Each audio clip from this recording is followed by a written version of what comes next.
আসসালামু আলাইকুম আপনাদের সবাইকে মাহে রমজানের শুভেচ্ছা। আজকে আমরা যে টপিক নিয়ে কথা বলবো সেটা হচ্ছে how to crack mechanical engineering job written exam. তো অ্যাকচুয়ালি এখানে আমরা দেখব যে রিটেন এক্সামে কী কী আসে এবং আমরা রিটেন এক্সাম ভালো করার জন্য কী কী সোর্সগুলো ইউজ করতে পারি, কী কী সোর্স ইউজ করতে পারি, আমি কীভাবে প্রিপারেশন নিতে পারি। আর এটা আজকে আমি প্রেজেন্ট করতেছি মোহাম্মদ মিনারুজ্জামান। আমি বর্তমানে অ্যাসিস্ট্যান্ট ইঞ্জিনিয়ার হিসেবে ইজিসিবিতে কর্মরত আছি। আমি বুয়েট মেকানিক্যাল 14 ব্যাচ এবং আমি ঠিক আজকের দিনে এপ্রিল 28-এ হচ্ছে 2019 সালে বুয়েট থেকে পাশ করছি, গ্র্যাজুয়েশন কমপ্লিট করছি। এর মধ্যে আমি হচ্ছে এসিআই লজিস্টিকে অ্যাসিস্ট্যান্ট ম্যানেজার হিসেবে কিছুদিন কর্মরত ছিলাম। তারপর হচ্ছে আমি অ্যাসিস্ট্যান্ট ইঞ্জিনিয়ার হিসেবে বিএডিসিতে কিছুদিন কর্মরত ছিলাম। আর মাঝে কিছু পরীক্ষা দিয়ে জব পেয়েছিলাম, বাট যোগা হয়নি। এখন আমার কাছে মনে হইতেছে যে ইজিসিবি আমার কাছে বেটার মনে হচ্ছে, এই জন্য আমি এখনও ইজিসিবিতেই আছি। তো চলুন ভিতরে যাই। আচ্ছা, আগে আমরা দেখি যে বাংলাদেশে জব সেক্টর মেকানিক্যাল ইঞ্জিনিয়ারদের জন্য কী কী জব সেক্টর আছে। তো আমি এখানে কিছু জব সেক্টর দেখানো ট্রাই করছি। তো প্রথমে আসি হচ্ছে পাওয়ার সেক্টর। তো বর্তমানে পাওয়ার সেক্টরটা হচ্ছে একটা লুক্রেটিভ সেক্টর। সো এখানে যে পে স্কেলটা আছে অন্যান্য যে জব আছে তার পে স্কেল থেকে টোটালি আলাদা। এখানে হচ্ছে যে বেসিক যে পে করা হয় মানে স্যালারি, সেটা হচ্ছে 52K, মানে 52,000-এর মতো। তো পাওয়ার সেক্টরের মধ্যে আবার হচ্ছে 3টা ভাগ আছে। একটা হচ্ছে জেনারেশন, যেমন electricity generation company of Bangladesh, ঠিক আছে। ঠিক সিমিলারলি এরকম আরও জেনারেশন অনেকগুলো কোম্পানি আছে। তার মধ্যে আমি বলবো নেসকো, সরি, তার মধ্যে হচ্ছে আমার NWPGCL, আশুগঞ্জ, আর এরা হচ্ছে পাওয়ার জেনারেশন কোম্পানি। তো পাওয়ার জেনারেশন কোম্পানি এরকম হচ্ছে যে আরও কিছু কোম্পানি আছে, যেমন হচ্ছে বিপিডিবি হচ্ছে যে পাওয়ার সেক্টরের মধ্যেই পড়ে, বাট এটা হচ্ছে সরকারি। বাট পাওয়ার সেক্টরের বাকি যেগুলোর কথা বলেন সেগুলো স্বায়ত্তশাসিত। এরপরে যে আসি, পাওয়ার হচ্ছে জেনারেট করার পরে আমাকে পাওয়ার ট্রান্সমিট করতে হবে। পাওয়ার ট্রান্সমিটের জন্য আমাদের যেটা কোম্পানি আছে সেটা হচ্ছে power grid company of Bangladesh. বাংলাদেশে একটা মাত্র হচ্ছে পাওয়ার ট্রান্সমিশন কোম্পানি আছে, সেটা হচ্ছে power grid company of Bangladesh. এইখানে আসলে মেনলি হচ্ছে ইলেকট্রিক্যাল ইঞ্জিনিয়ারদের নেওয়া হয়, তবে বছরে হচ্ছে 4 থেকে 5 জন অথবা তারও বেশি, মানে সেটা 10 জনের কম অবশ্যই, মেকানিক্যাল ইঞ্জিনিয়ার রিক্রুট করা হয়। এরপরে যেটা আছে ডিস্ট্রিবিউশন কোম্পানি। আমরা যদি ডিস্ট্রিবিউশনে দেখি তাহলে আছে আমাদের ঢাকা পাওয়ার ডিস্ট্রিবিউশন কোম্পানি, যেটা ঢাকার মধ্যে আছে। এরকম আরেকটা ঢাকার মধ্যে আছে, সেটা হচ্ছে ডেসকো। তো এই সবগুলো কোম্পানি তাদের হচ্ছে পে স্কেল সেম। এবং আমি এখানে যে 3টা কোম্পানি দিছি, জেনারেশন, পাওয়ার গ্রিড হচ্ছে ট্রান্সমিশন এবং পাওয়ার ডিস্ট্রিবিউশন কোম্পানি, এই 3টার বেসিক স্কেল প্রায় সেম। তবে হচ্ছে মনে হয় নিউক্লিয়ারের যেটা জেনারেশন কোম্পানি আছে সেটার বেসিক স্কেল হচ্ছে 62K, মানে 62,000-এর মতো, আমি যদি ভুল না করে থাকি। এরপরে যদি আসি আমরা তাহলে দেখতে পারবো গ্যাসের কিছু কোম্পানি আছে। যদিও পাওয়ার সেক্টরে যে কোম্পানিগুলো আছে এবং গ্যাসের যে কোম্পানিগুলো আছে, এই 2টা কোম্পানিয়ে কিন্তু হচ্ছে যে একই মিনিস্ট্রির আন্ডারে। এরপরও হচ্ছে যে পাওয়ারের জন্য শুধু হচ্ছে যে বেতন স্কেলটা আলাদা, কিন্তু গ্যাসের জন্য সেই বেতন স্কেলটা হচ্ছে যে একই, আগের মতোই আছে। 24K মনে হয় ইঞ্জিনিয়ারদের জন্য প্রথমে। কিন্তু গ্যাসের ক্ষেত্রে একটা অ্যাডভান্টেজ হচ্ছে যে গ্যাসে আমরা যদি জব করি তাহলে এখানে প্রফিট বোনাসটা অনেক বেশি। গ্যাস কোম্পানিগুলো অনেক বেশি প্রফিট করে এবং ক্ষেত্র বিশেষে দেখা গেছে যে তারা 10 লাখ পর্যন্ত প্রফিট করে। অন এভারেজ 3 থেকে 4 লাখ ইয়ারলি প্রফিট বোনাস তারা পায়। এমনিতে আরও আনুষঙ্গিক বোনাস পায়। সো তাদের যদি ওভারঅল যদি চিন্তা করি, বছরে সব কিছু বোনাস মিলে যদি চিন্তা করি, তাহলে পার মাসের স্যালারি 70 থেকে 80K এর মতো পড়ে। যদি আমি হচ্ছে যে অন এভারেজ স্যালারি বলি, তাহলে গ্যাস কোম্পানির মধ্যে হচ্ছে যারা গ্যাসটাকে হচ্ছে যে মাইন থেকে এক্সট্রাক্ট করে, মানে উত্তোলন করে, এরকম কোম্পানি হচ্ছে পেট্রো বাংলা। এরা হচ্ছে বাইরের দেশের কোম্পানিগুলোর সাথে যৌথভাবে গ্যাসটাকে উত্তোলন করে। এবং এখানেও ঠিক গ্যাসগুলোর ট্রান্সমিশন এবং ডিস্ট্রিবিউশন আছে। ট্রান্সমিশন এবং ডিস্ট্রিবিউশনের যে কোম্পানি আছে সেটা হচ্ছে তিতাস। এরকম আরও শুধুমাত্র ডিস্ট্রিবিউশন কিছু কোম্পানি আছে, সেটা হচ্ছে যে সুন্দরবন গ্যাস কোম্পানি লিমিটেড। এরা হচ্ছে শুধুমাত্র ডিস্ট্রিবিউশন কোম্পানি। জি, আমার কথা কি শোনা যাচ্ছে?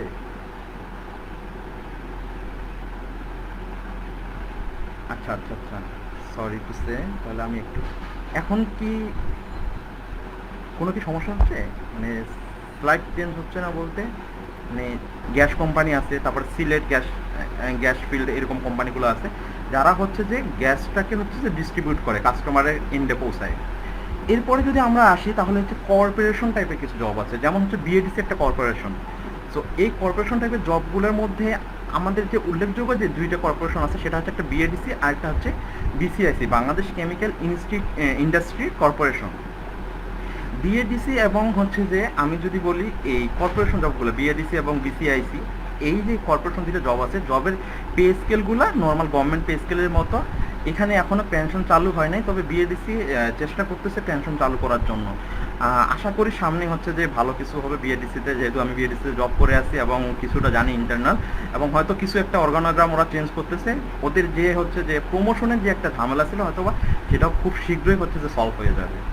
এরপরে যদি আমি 4 নম্বরে বলি সেটা হচ্ছে আমাদের গভর্নমেন্ট জব। গভর্নমেন্ট জবের ক্ষেত্রে যেই জিনিসটা হচ্ছে যে গভর্নমেন্ট জবে আমরা বেসিক্যালি দেখি কি গভর্নমেন্ট জবের যে মনোগ্রামটা আছে গণপ্রজাতন্ত্রী বাংলাদেশ সরকার, এটা একটা হচ্ছে ফ্যান্সি মনোগ্রাম, কিন্তু হচ্ছে বাট যদি বলি যে মেকানিক্যালদের জন্য গভর্নমেন্ট সেক্টরে জব খুবই কম। বিসিএসসি কয়েকটা পোস্ট আছে, সেটা হচ্ছে রোডস অ্যান্ড হাইওয়ে, পিডাব্লিউডি, তারপরে রেলওয়ে, এগুলোতে কয়েকটা পোস্ট আছে। এছাড়া হচ্ছে BPSC Bangladesh public service commission যেটা আছে, তারা হচ্ছে যে কিছু নন ক্যাডার পোস্ট নেই। যেমন হচ্ছে যে কিছুদিন আগে একটা পোস্টে পরীক্ষা হয়েছিল, সেটা হচ্ছে বয়লার ইন্সপেক্টর মনে হয়। সেই পোস্টে অবশ্য অনেকগুলো ক্যান্ডিডেট নিয়েছিল, প্রায় 42 এর মতো ক্যান্ডিডেট নিয়েছিল আমি যদি ভুল না করি। এরপরে যদি আমি যাই তাহলে নন গভর্নমেন্ট জব। বাংলাদেশে আসলে নন গভর্নমেন্ট সেক্টরটা মানে মেকানিক্যালদের জন্য সেইভাবে গ্রো করে নাই, তবে রিসেন্টলি এটা হচ্ছে গ্রোয়িং সেক্টর আর কি, মানে এখনও গ্রো হয় নাই, মানে ডেভেলপ হয় নাই, বাট হচ্ছে যে গ্রো করতেছে, ডেভেলপিং স্টেজে আছে। এখানে হচ্ছে যে যদি বলতে যাই এই সাবসেক্টরগুলো যদি বলতে যাই তাহলে আমি বলতে পারি যে ফার্মেসি যে জিনিসটা আছে, ফার্মেসিটা হচ্ছে যে এই ফার্মাসিউটিক্যাল কোম্পানিগুলো ভালো চলতেছে, যেমন হচ্ছে যে রেনেটা বলেন, আপনি বেক্সিমকো বলেন, স্কোয়ার বলেন, এরা ভালো চলতেছে। এছাড়া হচ্ছে যে কিছু হচ্ছে যেমন ফেয়ার ইলেকট্রনিক্স আছে, তারা হচ্ছে যে প্রোডাক্ট বানাইতেছে, সেখানে হচ্ছে যে মেকানিক্যালি কিছু ইঞ্জিনিয়ারদের কাজ আছে। তারপরে হচ্ছে আপনি দেখবেন যে কিছু হচ্ছে সিমেন্ট ফ্যাক্টরি আছে, সেখানে মেকানিক্যালদের কিছু কাজ আছে। তারপরে হচ্ছে আপনি দেখবেন যে নর্মাল গার্মেন্টসগুলোতে অনেক সময় কিছু কিছু মেকানিক্যালদের জন্য মানে সার্কুলার দেওয়া হয়। তো ওভারঅল যদি দেখেন যে আপনি এই জবগুলো সম্বন্ধে নন গভর্নমেন্ট জবগুলো সম্বন্ধে হচ্ছে আপনারা খুব ভালো ধারণা পাবেন বিডি জবসে। বিডি জবসে যদি আপনার অ্যাকাউন্ট থেকে তাহলে আপনি নন গভর্নমেন্ট জবগুলো সম্বন্ধে একটা ভালো ধারণা পাবেন। এরপরে আসি যে আমাদের যে জবের জন্য যে হচ্ছে যে কোশ্চেন প্যাটার্নটা হয়, যে আমার রিটেন আসলে কী টাইপের কোশ্চেনগুলো আসে এবং কোন পোর্শনে কতটুকু আসে। আসলে আমি হয়তো যখন ফার্স্ট পরীক্ষা দিই ডিপিডিসিতে তখন আমি কোশ্চেন প্যাটার্ন জানতাম না, আমি পরীক্ষা হলে ঢুকে দেখি যে নন ডিপার্টমেন্টে চলে এসেছে। তখন নন ডিপার্টমেন্টাল যখন চলে আসে তখন তো হচ্ছে যে আমার আসলে কোনো প্রিপারেশন ছিল না, তবে ডিপার্টমেন্টাল দিয়ে আগের থেকে নন ডিপার্টমেন্টাল যতটুকু জানতাম ততটুকু দিয়ে শুধুমাত্র রিটেন লিখেছিলাম, কিন্তু ভাইভাতে আমার হয়নি। তো এখন চলে আসি যে আমাদের কোশ্চেন প্যাটার্নটা দুইভাবে আসে, একটা হচ্ছে মানে দুইটা পার্ট থাকে, একটা হচ্ছে ডিপার্টমেন্টাল পার্ট যেটা হচ্ছে 40 থেকে 60% আমার মার্কস ক্যারি করে, আরেকটা হচ্ছে আমার নন ডিপার্টমেন্টাল পার্ট যেটা হচ্ছে 60 থেকে 40% মার্ক ক্যারি করে। সো আমরা এই দুইটাকে একটাকে কিন্তু বাদ দিয়ে ফুললি বাদ দিয়ে কখনোই জব পাবো না, বা একটাকে আমি কম এফোর্ট দিয়ে কখনোই জব পাওয়া সম্ভব না।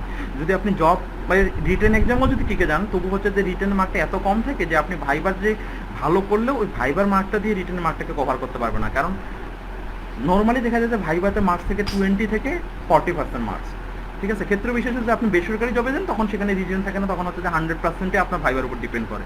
বাট আপনি সরকারি ক্ষেত্রে যদি আপনি চিন্তা করেন 20 থেকে 30%, ক্ষেত্র বিশেষে 40%ও থাকতে পারে, তবে হচ্ছে আপনাকে ভাইবাতে অবশ্যই পাস করতে হবে। বাট হচ্ছে যে আপনি হচ্ছে যে ওই ভাইবার যে মার্কটা যদি আপনি খুব ভালো করেন, আপনার যদি রিটেনের মার্ক যদি অনেক কমও থাকে তবে কিন্তু আপনি কোপ আপ করতে পারবেন না অন্যান্য ক্যান্ডিডেটের সাথে। সো আমাদেরকে হচ্ছে যে দুইটা জিনিসে ডিপার্টমেন্টালও ফোকাস করতে হবে এবং নন ডিপার্টমেন্টালও ফোকাস করতে হবে। আমাকে কি এখন শোনা যাচ্ছে? হ্যালো, আচ্ছা। এখন ডিপার্টমেন্টাল পার্টের মধ্যে আমরা আসলে কি কি পড়বো, যারা আমরা হচ্ছে বুয়েটে পড়ছি তাদের হচ্ছে এমই দিয়ে যে সাবজেক্টগুলো শুরু হয়েছে সবগুলো ডিপার্টমেন্টাল সাবজেক্ট। ধরো এমই 101, এমই 117, এমই 143, এমই 413, এই সাবজেক্টগুলো হচ্ছে ডিপার্টমেন্টাল সাবজেক্ট। আসলে এই ডিপার্টমেন্টাল সাবজেক্টগুলো তাহলে এখন কোশ্চেন হচ্ছে যে আমাদের সিএসসি একটা কোর্স করায় যে এমই এত, তাহলে কি এটা ডিপার্টমেন্টাল সাবজেক্ট? হ্যাঁ, আমি যদি বলি যে সিএসসি থেকে যদি আমাদের প্রশ্ন চলে আসে তাহলে আমি কিন্তু কখনো বলতে পারবো না যে এটা ডিপার্টমেন্টাল সাবজেক্ট না। মানে ইনিশিয়াল যে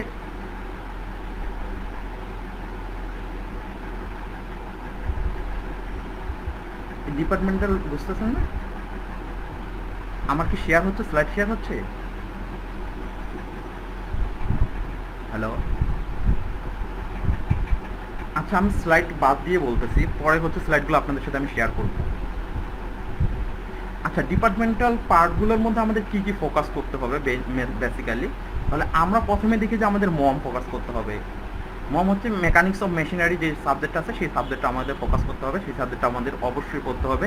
এরপরে হচ্ছে রেফ্রিজারেশন, আমাদের হচ্ছে ফ্রিজ, তারপরে হচ্ছে আমাদের যদি বলি এসি, এই জিনিসগুলো হচ্ছে রেফ্রিজারেশন। তবে বুয়েটে এটা রেফ্রিজারেশন নামে কোনো সাবজেক্ট পড়ানো হয় না, এটা বুয়েটে পড়ানো হয় বিল্ডিং ম্যানেজমেন্ট সাবজেক্ট নামে মনে হয়, রেফ্রিজারেশন অ্যান্ড বিল্ডিং ম্যানেজমেন্ট এরকম সাবজেক্ট নামে মনে হয় পড়ানো হয়। এরপর আসে থার্মোডাইনামিক্স। আমরা হচ্ছে থার্মোডাইনামিক্স হচ্ছে অনেক আগ থেকে পরিচিত, থার্মোডাইনামিক্স আমরা হচ্ছে যে ইন্টারমিডিয়েটও পড়ছি, তাপগতিবিদ্যা। এরপর আসে সলিড মেকানিক্স। সলিড মেকানিক্স হচ্ছে সলিডের মধ্যে তাদের যে প্রপার্টিগুলো আছে, যেমন হচ্ছে তার ইএল রেসিস্টেন্স কতটুক, তার হচ্ছে যে রূপচার কতটুক, তার হচ্ছে ডাক্টিলিটি কেমন, তার হচ্ছে ব্রিটেলনেস কেমন, তারপরে এটা হচ্ছে বিম হিসেবে কাজ করলে কেমন ইফেক্ট করবে, কলাম হিসেবে কাজ করলে কেমন ইফেক্ট করবে, বিমে কতটুকু বেন্ডিং হবে, কলামে কিভাবে ফেল করবে, এই জিনিসগুলো হচ্ছে সলিড মেকানিক্সে আছে বেসিক্যালি। এরপরে যদি আমি যাই পাওয়ার প্ল্যান্ট হচ্ছে একটা সাবজেক্ট আকারে বইটা পড়ানো হয়, অন্যান্য ভার্সিটিতেও মনে হয় পড়ানো হয় পাওয়ার প্ল্যান্ট একটা সাবজেক্ট হিসেবে। এটা শুধুমাত্র মানে পাওয়ার প্ল্যান্ট জবে যে আসে কোশ্চেন এখান থেকে এমনটা না, অলমোস্ট হচ্ছে সবগুলা জবে আসে এখান থেকে কোশ্চেন। তো পাওয়ার প্ল্যান্ট মানে হচ্ছে পাওয়ার প্ল্যান্ট থেকে পড়তে হবে এমন কোনো কথা না, আমাদের সবগুলো জবের জন্যই পাওয়ার প্ল্যান্ট সাবজেক্টটা পড়তে হবে। এরপরে আসি মেকানিক্স। আমি মেকানিক্স বলতে এখানে দুইটা মেকানিক্সকে কম্বাইন করে বুঝাইছি, একটা হচ্ছে স্ট্যাটিস্টিক্স আর একটা হচ্ছে ডাইনামিক্স। স্ট্যাটিস্টিক্সে হচ্ছে যে আমি ধরেন একটা ব্রিজ ক্রিয়েট করছি, মানে ব্রিজের উপরে হচ্ছে যে আমার একটা 20 টনের হচ্ছে ট্রাক যাচ্ছে, তাহলে ব্রিজটার উপরে মানে আমার টোটাল কি পরিমাণে লোড পড়বে।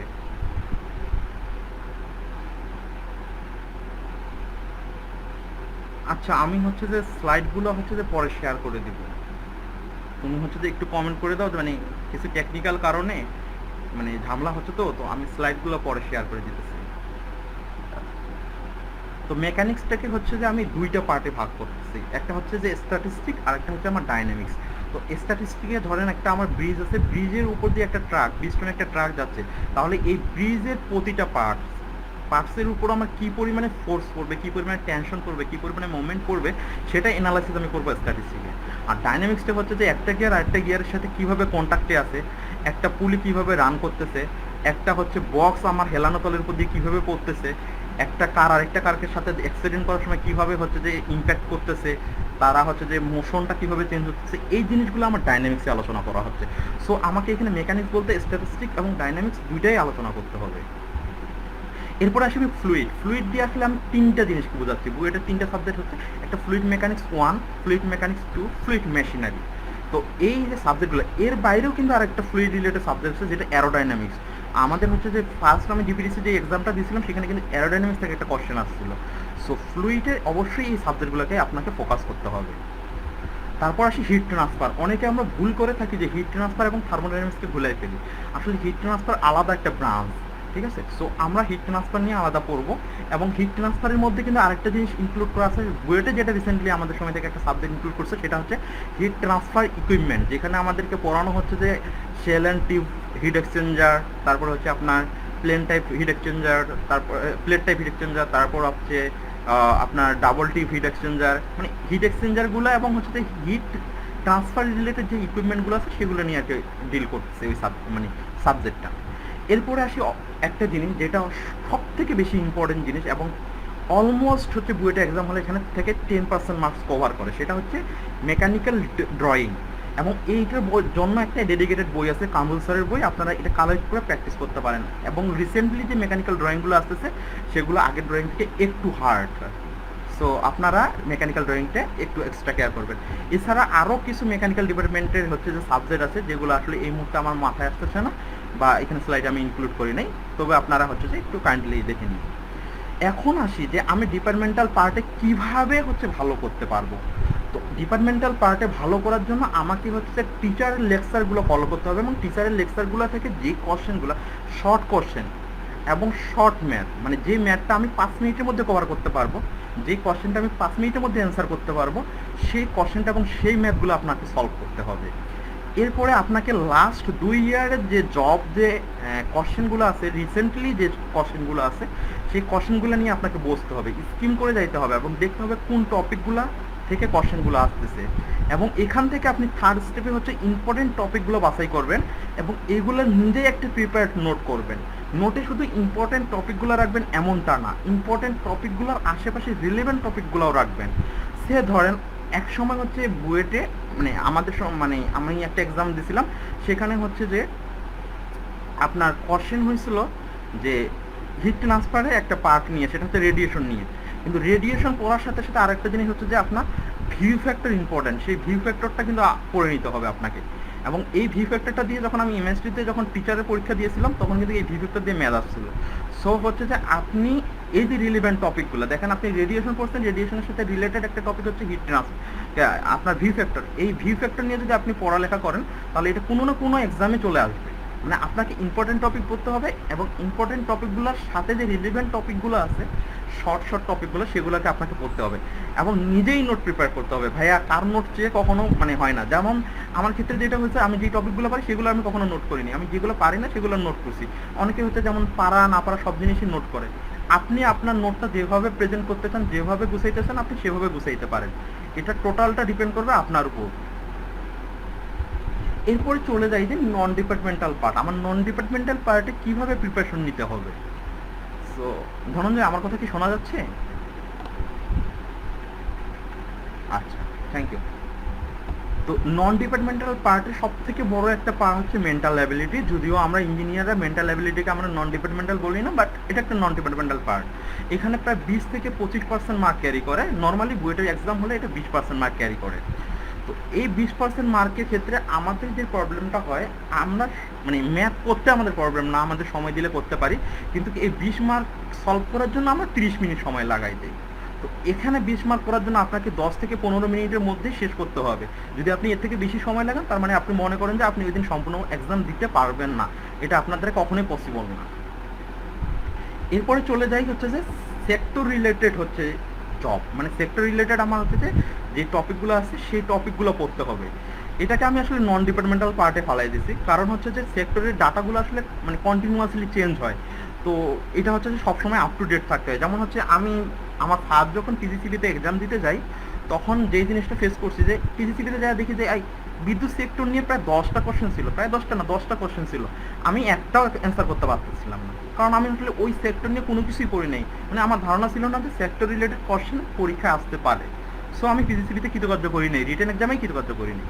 সো আমার যেটা থাকবে যে আপনি যদি পাওয়ার সেক্টরে যান, অবশ্যই পাওয়ার সেক্টর মানে যেই সাইটগুলো আছে, যেমন পাওয়ার সেল, তারপরে আপনার বিপিডিবির যে সাইট, তারপরে আপনি যেইটাতে যাচ্ছেন, ধরেন আপনি পিজিসিবিতে যাচ্ছেন, পিজিসিবি ওয়েবসাইটটা পড়ে যাবেন। আপনি যদি গ্যাস সেক্টরে এক্সাম দিতে যান, অবশ্যই গ্যাস সেক্টর নিয়ে আপনার খুব একটা ভালো ধারণা থাকতে হবে। আপনি যেই সেক্টরে যান না কেন, ওই সেক্টর নিয়ে আপনাকে একটা সম্যক ধারণা থাকতে হবে। আপনি একটা মানে মানে মোটামুটি ধারণা নিয়ে পরীক্ষা হলে ঢুকবেন। এরপরে আসি আমরা বাংলাদেশের নাগরিক, যদি বাংলাদেশ সম্পর্কে নাই জানি, তাহলে আমাদের জব হওয়ার পসিবিলিটি নাই। কারণ হচ্ছে যে আমাদের যে জব এক্সামগুলো হয়, সেখানে প্রায় 5 থেকে 10 মার্ক থাকে বাংলাদেশের উপরে। সো বাংলাদেশ রিলেটেড জিনিস আমাদের জানতে হবে, এবং বাংলাদেশ রিলেটেড যেসব জিনিস খুবই ইম্পর্টেন্ট, সেটা হচ্ছে যে মুক্তিযুদ্ধ। আর যখনই মুক্তিযুদ্ধ আসছে, তখনই আমাদের বঙ্গবন্ধুর কথা আসবে। আমাদের অবশ্যই 1947 থেকে 1971 পর্যন্ত খুব ভালো করেই পড়তে হবে। এরপরে হচ্ছে যে আমাদের ভূপ্রকৃতি, তারপরে রিসেন্ট যে ইস্যুগুলো হচ্ছে, বাংলাদেশ কাদের সাথে জয়েন করতেছে, কোন দেশের সাথে বাংলাদেশ মানে রিলেশন কেমন, এই জিনিসগুলো জানতে হবে। এরপরে যদি আসি তাহলে হচ্ছে বাংলা গ্রামার। অনেকে এই জিনিসটাকে হচ্ছে মনে করে যে না, আমি হচ্ছে ইঞ্জিনিয়ারিং জব দিব, why I use Bangla grammar in this case. So আমার কাছে মনে হয় যে গ্রামার এমন একটা জিনিস যেটাকে আপনাকে শেখায় যে হাউ ইউ ডেলিভার ইওর হচ্ছে স্পিচেস, ইওর টক, মানে কত সুন্দর উপায়ে আপনি আপনার ভাষাটাকে মানে পরিবেশ করতে পারবেন, সেটা হচ্ছে যে পরিবেশন করতে পারবেন, সেটা কিন্তু আপনাকে গ্রামার শেখায়। সো বাংলা গ্রামার থেকে কিন্তু 3 থেকে 5টার মতো কোশ্চেন নন ডিপার্টমেন্টাল পার্টে আসে। সো বাংলা গ্রামারে উপর একটু গুরুত্ব দিতে হবে। এরপর আসি লিটারেচার। আমি লিটারেচার বলতে বোঝাচ্ছি যে বাংলা লিটারেচার এবং হচ্ছে যে বিশ্ব সাহিত্য, মানে ইংলিশ লিটারেচার শুধু বললে হবে না, যে ইন্টারন্যাশনাল লিটারেচার। অনেক সময় দেখা যায় যে ইংলিশ লিটারেচার আসে, তার সাথে হচ্ছে আইরিশ একটা কবির নাম দিয়ে দিচ্ছে, বা হচ্ছে যে অন্য দেশের একটা কবির নাম দিয়ে দিচ্ছে, বা রিসেন্টলি একটা হচ্ছে যে নোবেল পুরস্কার পাইছে ওইরকম একটা লিটারেচারের মানে যে কবি বা সাহিত্যিক তার নাম দিয়ে দিয়েছে। সো লিটারেচার পার্টে ওই জিনিসগুলো ফলো করতে হবে। এরপরে আসি ইন্টারন্যাশনাল অ্যাফেয়ার্স। আমরা যেমন বাসায় থাকি, বাসার আশেপাশে মানুষের খোঁজখবর রাখি, তেমনি আমি যদি বাংলাদেশে থাকি, বাংলাদেশের আশেপাশে বলতে এখন দেশ বলতে সবগুলো দেশকেই বোঝানো হয়, কারণ গ্লোবালাইজেশনের কারণে সব কিছু আসলে আমাদের হাতে মুঠে চলে আসে। সো ইন্টারন্যাশনাল পার্টটা আমাদের অবশ্যই জানতে হবে, এটাও 3 থেকে 5 মার্কে আসে। এবং ইন্টারন্যাশনাল পার্টের মধ্যে ইন্টারন্যাশনাল অর্গানাইজেশনগুলোও অনেক বেশি ইম্পর্টেন্ট, এবং কোন দেশের সাথে বাংলাদেশের বর্তমানে সম্পর্ক কেমন, যেমন মায়ানমারের সাথে হচ্ছে রোহিঙ্গা ইস্যু নিয়ে কথা হচ্ছে। তো মানে এই ডিপ্লোম্যাটিক জিনিসগুলো আপনাকে একটু লক্ষ্য রাখতে হবে, কোন দেশ হচ্ছে রিসেন্টলি কি করতেছে। যেমন ভারতের মধ্যে ইদানিং হচ্ছে যে করোনা ভাইরাস বেশি ছড়াই গেছে, তারপরে আমেরিকায় করোনা ভাইরাস বেশি ছড়াই গেছে, তারপরে এই করোনা ভাইরাস আবার ইম্প্যাক্ট করতেছে, মানে অর্থনীতির উপর কীভাবে ইম্প্যাক্ট করতেছে, এই জিনিসগুলো হচ্ছে ইন্টারন্যাশনাল অ্যাফেয়ার্সের জিনিস, এগুলো আপনাকে অবশ্যই জানতে হবে। এরপরে আসি ইংলিশ গ্রামার। ইংলিশ গ্রামারটা অনেকটা হচ্ছে বাংলা গ্রামারের মতো, যা যদি আমাদের আগে থেকে পড়া থাকে তাহলে আমরা ইংলিশ গ্রামারটা সলভ করতে পারবো। এখন আসি আমরা how can I prefer for departmental non departmental part. আমরা আসলে কিভাবে নন ডিপার্টমেন্টাল পার্টগুলোকে মানে প্রিপারেশন নিতে পারবো নন ডিপার্টমেন্টাল পার্টগুলো। সো প্রথম দিকে আমি যদি বলি মেন্টাল অ্যাবিলিটির জন্য, যারা মেন্টাল অ্যাবিলিটির জন্য পড়তেছে, আমি বেসিক্যালি পড়ছিলাম জিআরই মাগস অ্যাকাউন্ট থেকে পড়ছিলাম। তো যারা হচ্ছে প্রথম দিকে যদি মনে হয় যে না আমার হচ্ছে যে করতে হচ্ছে যে প্রবলেম হচ্ছে, ম্যাথ করতে প্রবলেম হচ্ছে, তাদেরকে আমার সাজেশন হচ্ছে বিসিএস এর যে ম্যাথগুলো আছে সেই ম্যাথগুলো দিয়ে শুরু করেন, ব্যাংকের ম্যাথগুলোতে যান, আইবিআর এমবিআর কিছু ম্যাথ করেন, তারপরে আপনি জিআরই লেভেলে যাইতে পারেন। আর অনেকের ক্ষেত্রে হয় যে আমি ম্যাথ করতে পারি বাট হচ্ছে আমার সময় মিলতেছে না, তাহলে আপনি আইবিএ এবং জিআরই ম্যাথগুলো দেখতে পারেন। তো ওই ম্যাথগুলো যদি আপনি দেখেন তাহলে আপনার মেন্টাল অ্যাবিলিটি পার্টটা একটু সহজ হবে আপনার জন্য। এরপরে যদি আসি বাংলাদেশের জন্য, বাংলাদেশে আপনি অবশ্যই বিসিএস কোশ্চেনগুলো দেখবেন, এবং কিছু গাইড পাওয়া যায় বাজারে, বিসিএস এর গাইড বুক পাওয়া যায়, সেই গাইড বুকগুলো থেকে আপনাকে নর্মালি পড়তে হবে, তবে অবশ্যই ডাটাগুলো যেন আপডেট হয়। সিমিলার কেসে হচ্ছে যে আপনি ইন্টারন্যাশনাল অ্যাফেয়ারের জন্য সিমিলার কেস করবেন, আপনি বিসিএস এর কোশ্চেন দেখবেন এবং হচ্ছে আপডেটেড একটা গাইড বুক থেকে ডাটাগুলো পড়ে নেবেন। এরপর হচ্ছে বাংলা গ্রামার। বাংলা গ্রামারটা হচ্ছে আমার সব থেকে ভালো যেটা লাগছে সেটা হচ্ছে 9-10 বাংলা সেকেন্ড পার্ট গ্রামার, যেটা আমাদের অনেক আগ থেকে পড়া আছে, এবং এটা হচ্ছে যে আমাদের শহীদ বুদ্ধিজীবী মণি চৌধুরী স্যারের লেখা। তো আপনারা এই গ্রামারটা ফলো করতে পারেন, এবং অলমোস্ট এই গ্রামার থেকে সব কিছুই কমন পড়ে, চাইলে আপনি এক্সট্রা প্রিপারেশনের জন্য বিসিএস কোশ্চেনটা দেখতে পারেন। এরপর যদি আপনি যদি লক্ষ্য করেন তাহলে ইংলিশ গ্রামার আমার কাছে সব থেকে ভালো বই মনে হচ্ছে ক্লিস টুফেল।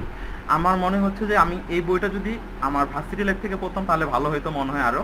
এটা হচ্ছে আমি শেষের দিকে পড়ছি আমার জব প্রিপারেশনের জন্য, এবং বইটা হচ্ছে যে মেবি 39 পেজ থেকে হচ্ছে পড়া শুরু হয়, মডিফায়ার বা এরকম সাবজেক্ট ভার্ব এগ্রিমেন্ট দিয়ে শুরু হয়। তো আমার কাছে বেস্ট বই মনে হয়েছে গ্রামারের জন্য। এরপর সেক্টর রিলেটেড যেগুলো আছে আপনি রিলিভেন্ট ওয়েবসাইট দেখবেন, যেমন পাওয়ার সেক্টরের জন্য আপনাকে আমি অলরেডি বলছি যে আপনাদের হচ্ছে বিপিডিবির ওয়েবসাইট দেখতে পারেন, পাওয়ার সেলের ওয়েবসাইটগুলো দেখতে পারেন, তারপরে যেই কোম্পানিতে পরীক্ষা দিতে যাচ্ছেন সেই কোম্পানি সম্পর্কে জানতে পারেন। এরকম করে আপনি গ্যাসের জন্য বাদবাকি জিনিসগুলো আপনার হচ্ছে সেক্টর রিলেটেড জিনিসগুলো অবশ্যই দেখে যাবেন। এরপরে যে জিনিসটা হচ্ছে যে এই যে টপিকগুলো আছে এই টপিকগুলো মার্কস করে আমি রিসেন্টলি একটা বুক লিখছি, সেটা হচ্ছে যে মেকানিক্যাল ইঞ্জিনিয়ারিং জব ভাইবার প্রিপারেশন। এবং এই বইটা হচ্ছে যে যদিও ভাইবার জন্য, বাট হচ্ছে এই বইয়ের মধ্যে অনেকগুলো ডাটা দেওয়া আছে যেগুলো হচ্ছে আপনার রিটেনের জন্য কাজে দেবে, এবং এই বইয়ের শেষে অনেকগুলো ওয়েবসাইট দেওয়া আছে। হয়তো আমরা অনেকেই হচ্ছে যে মেকানিক্যাল ইঞ্জিনিয়ারিং পাস করে গেছি, বাট ওই সব রিসোর্স বা ওয়েবসাইটের নামও জানি না। সো আমার কাছে হচ্ছে যে আপনাদের হাতে যদি মনে করেন স্কোপ থাকে বা হচ্ছে যে কালেক্ট করার জন্য যদি থাকে, তাহলে আমি হচ্ছে প্রিফার করবো যে আপনারা কালেক্ট করতে পারেন। এটা হচ্ছে স্ট্রং প্রিফারেবল না, আপনারা যে কোনো বইয়ে পড়তে পারেন। জাস্ট আমি একটা জিনিস লিখছি এজন্য আর কি একটা মাঝখান দিয়ে প্রমোশন করে দিলাম। তো এখন আসি আমি যে এই প্রসেসটা হচ্ছে একটা মানে লং প্রসেস। তো এই লং প্রসেসের মধ্যে আমি কিভাবে প্রিপারেশন নিব। বেসিক্যালি আমাদের হচ্ছে যে প্রায় 6 মাসের বেশি লাগে একটা রিক্রুটমেন্ট হইতে, আবার দেখা যায় যে 1 বছর বেশি লাগতে পারে। তো ওভারঅল যদি আমি বলি যে এই 1 বছর একটা লং প্রসেস, এই প্রসেসটার মধ্যে আমরা কিভাবে বেস্ট ওয়েতে হচ্ছে যে প্রিপারেশন নিতে পারি। তো আমি এখানে দেখি যে হাউ ওয়ার্ডটা আমরা আসলে কিভাবে ইউজ করতেছি। আমরা লাস্ট যদি 12 মাসে দেখি যে হাউ ওয়ার্ডটা বাংলাদেশে ইউজ করার পরিমাণ প্রায় 25%-এর কম মানুষ মানে কমে গেছে, মানে 25% কমে গেছে। এই হাউ ওয়ার্ডটা আমরা ইউজ করি না। মানে এখন হচ্ছে যে আমরা সব কিছুই হচ্ছে যে মানে কি বলতে চাই, শর্টকাটে পাইতে চাই, মানে আমরা কোনো কিছু ডিপে যাইতে চাই না। তো বেসিক্যালি হচ্ছে আমাদের যদি কোনো একটা মানে সাইটে যদি সফলতা অর্জন করতে হয় তাহলে 3টা কোশ্চেন থাকতে হয়। একটা হচ্ছে হোয়াট, একটা হচ্ছে হাউ, একটা হচ্ছে হোয়াই। তো আমরা জবের যেহেতু প্রিপারেশন নিতেছি আমাদের হচ্ছে যে 3টা কোশ্চেন, আমার হোয়াট আমি কি করব, আমি এই জিনিসগুলো পড়বো। আর হোয়াই, কেন পড়বো, আমাকে জব পাইতে হবে। বাট হাউ, আমি কিভাবে এই প্রসেসটা করব সেটা আমরা এখন জানি না। এখন চলেন দেখে নিই যে আমরা কিভাবে এই জিনিসগুলো জানবো, মানে কিভাবে আমি প্রিপারেশন প্রসেসটার মধ্যে দিয়ে যাই, তাহলে এই প্রসেসটাকে আমি ইজি করতে পারবো। তো এখানে যে জিনিসটা আছে, আমি 3টা জিনিস হচ্ছে যে মার্ক করা ট্রাই করছি। সেটা হচ্ছে যে make a group of 3-4 friends, মানে 3-4 বন্ধুর মিলে একটা গ্রুপ করেন। আবার এমন গ্রুপ করেন না যে 5 মিনিট পরে পরে যেন আপনাদের মনে হয় যে না একটু রিল্যাক্স করি, তারপরে খেলা শুরু করলেন পাবজি বা আদার্স খেলা, লুডো খেলা, চলে গেল মনে করেন 3-4 ঘন্টা, এরকম করেন না। জাস্ট হচ্ছে যে একটা গ্রুপ, মানে আপনাদের সবারই যেন টার্গেট সেম থাকে। আবার এমন কাউকে আছে জিআরির এক ফ্রেন্ডে ঢুকাই নিয়েন না, যার ইচ্ছা নাই হচ্ছে যে গভর্নমেন্ট জবে থাকার, তারে আপনি গ্রুপের মধ্যে নিয়ে দিচ্ছেন, সে হচ্ছে যে একটু পরপর উঠে চলে যাবে। সো আপনাদের পড়ার মধ্যে হ্যাম্পার হবে। আপনি বুঝতে হবে যে আপনার গোল সেট, মানে আপনার গোলের সাথে কার গোলগুলো ম্যাচ করে। এরকম হচ্ছে 3-4 জন ফ্রেন্ড মিলে একটা গ্রুপ করেন, গ্রুপ করে হচ্ছে নিয়মিত জিনিসগুলোকে পড়েন, পড়ে হচ্ছে নিজেদের মধ্যে শেয়ার করেন, তাহলে অনেক কিছু মনে থাকবে। এরপরে যে জিনিসটা হচ্ছে cut the whole journey into small trip. এখন আমাকে যদি বলা হয় যে এখান থেকে আমি পঞ্চগড় যাই, এটা আমার জন্য হচ্ছে অনেক বেশি কষ্টের হবে। যদি আমাকে বলা হয় যে এইখান থেকে হচ্ছে যে প্রথমে আমি গাবতলী যাবো, এইভাবে যদি ছোটো ছোটো ট্রিপ আকারে নেই, তাহলে আমার জন্য খুবই সহজ হবে। তো এটার কথা মনে পড়ে হচ্ছে যে একটা গল্পের কথা আমার মনে পড়লো। সেটা হচ্ছে যে অ্যাটমিক হ্যাবিট বাই জেমস ক্লিয়ারের নামে অথরের বইয়ে আছে এই গল্পটা। সেটা হচ্ছে মানে বাস্তবিক একটা গল্প, গল্প বলবো না, এটা হচ্ছে যে বাস্তবিক একটা ঘটনা। 1908 থেকে 2003 পর্যন্ত মানে ব্রিটিশ যে সাইকেলিং যে টিমটা আছে, তারা এত বেশি খারাপ করতেছিল যে তাদের যে ম্যানুফ্যাকচারিং স্পন্সর ছিল, তাদের সাইকেলের যে স্পন্সর ছিল, তারা বলছে 2003-এ যে আপনাদেরকে আমরা সাইকেল দিতে পারবো না। কারণ ওনারা এত বেশি খারাপ করছে যে ওনাদেরকে সাইকেল দিলে ওই কোম্পানি মনে করতেছিল যে তাদের হচ্ছে যে কোম্পানি রিপুটেশন চলে যাবে, যে তাদের সাইকেল এত বাজে, তাদের সাইকেল নিয়ে ব্রিটিশ হচ্ছে যে সাইকেলিং যে টিম আছে তারা হচ্ছে সাইকেলিং করে, এই জন্য বারবার হারে, এই জন্য তারা হচ্ছে সাইকেল দিতে মানে না করে দিছে, তারা স্পন্সরশিপ মানে নিয়ে নিছে। তখন হচ্ছে যে যে ব্রিটিশ হচ্ছে যে সাইকেলিং যে কমিটি বলেন, তারা হচ্ছে যে একটা নতুন কোর্সকে ইনভলভ করলো। কোর্সের নাম হচ্ছে ডেভ ব্রেল ফোর্স। উনি যখন আসলেন তখন হচ্ছে যে টোটাল যে সাইকেল রিলেটেড যতগুলো সাইকেলিং রিলেটেড যত জিনিস আছে, যেমন হচ্ছে যে সাইকেল, ধরেন আপনার সাইকেলের সিটটা ডিজাইন কেমন হবে, তারপরে আপনার হচ্ছে যে মানে চেনটা কত ডিজাইনে থাকতে পারবে, তারপর সাইকেলটা টোটাল কত কম্প্যাক্ট হইতে পারবে, কত ওজন কম হইতে পারবে, যারা হচ্ছে মানে প্রফেশনাল অ্যাথলেট তারা ঘুমানোর জন্য যে বেডটা হবে সেই বেডটা কেমন হবে, তারপরে তারা যে হ্যান্ড ওয়াশটা ইউজ করে তারা ওই হ্যান্ড ওয়াশটা কেমন হবে, তারা যে মাসেলে যে হচ্ছে যে মানে পেন রিলিফ যে অয়েলটা ইউজ করে সেই অয়েলটা বেশি কার্যকর অয়েল। এরকম করে উনি সাইকেলিং রিলেটেড যতগুলো হচ্ছে যে টোটাল মানে টপিক ছিল সবগুলো টপিককে ছোট ছোট করে ভাগ করে নিছে, মানে টোটাল সাইকেলিং রিলেটেড জিনিসগুলোকে ছোট ছোট করে ভাগ করে নিছে, এবং প্রতিটা জিনিসকে হচ্ছে যে 1%, 2%, 3% করে মানে ইমপ্রুভ করছে। তো মানে হচ্ছে যে দেখেন, আপনি একটা বড় জিনিসকে ইমপ্রুভ করা অনেক কঠিন, কিন্তু ছোট ছোট জিনিসগুলোকে ইমপ্রুভ করা অনেক সহজ। এবং এই যে ইমপ্রুভ করছে তার ফলটা উনি 4 বছর পরে পাইছে। 2007 থেকে 2017-এর মধ্যে ব্রিটিশ সাইকেলিং টিমের হচ্ছে যে টোটাল 178টা ওয়ার্ল্ড চ্যাম্পিয়নশিপ জিতছে তারা। তারা হচ্ছে 66টা গোল্ড মেডেল পাইছে এবং 5টা হচ্ছে ট্যুর দ্য ফ্রান্স জিতছে। ট্যুর দ্য ফ্রান্স হচ্ছে সাইকেলিংয়ের জন্য বেস্ট একটা হচ্ছে যে ট্র্যাক। তো এই 5টা ট্র্যাক তারা জিতছে এই 2007 থেকে 2017-এর মধ্যে। তার মানে তাদের যে হচ্ছে যে মানে সাকসেসটা ম্যাসিভ লেভেলে গেছে। ম্যাসিভ লেভেলে যাওয়ার মেন কারণটা হচ্ছে তারা হচ্ছে যে টোটাল জিনিসটাকে হচ্ছে যে ছোট ছোট ট্রিপ আকারে নিছে। এখন আমি যদি বলি পরের যে স্টেপটা আছে, সেই স্টেপটা হচ্ছে ফলো এ রুটিন। আপনি যদি রুটিন ফলো না করেন তাহলে হচ্ছে যে এই জব লাইফে আসলে পড়াগুলো তেমন হয় না। যেমন মনে করেন আপনি কিছুদিন পড়লেন না, তাহলে আপনি আগের পড়াগুলো ভুলে যাবেন। বা জব লাইফে হচ্ছে যে এখন যে কম্পিটিটিভ একটা পরিবেশ, সেখানে হচ্ছে যে আপনাকে হচ্ছে যত বেশি অ্যাকুরেট করবেন তত বেশি আপনার চান্স পাওয়ার প্রবাবিলিটি ভালো। এমন দেখা যাচ্ছে যে জব পাওয়ার জন্য আপনাকে 90%-এর বেশি হচ্ছে অ্যাকুরেট করতে হয়। তো আপনি হচ্ছে যে ছোটো ছোটো জিনিসগুলো ভুল করতে পারবেন না। আর আপনি যদি একটা রুটিন ফলো না করে নিয়মিত যদি আপনি জিনিসগুলোকে প্র্যাকটিস না করেন, তাহলে এটা কখনোই হচ্ছে আপনার দ্বারা পসিবল না যে আপনি হচ্ছে যে আদার ক্যান্ডিডেটের সাথে কমপ্লিট করতে পারবেন।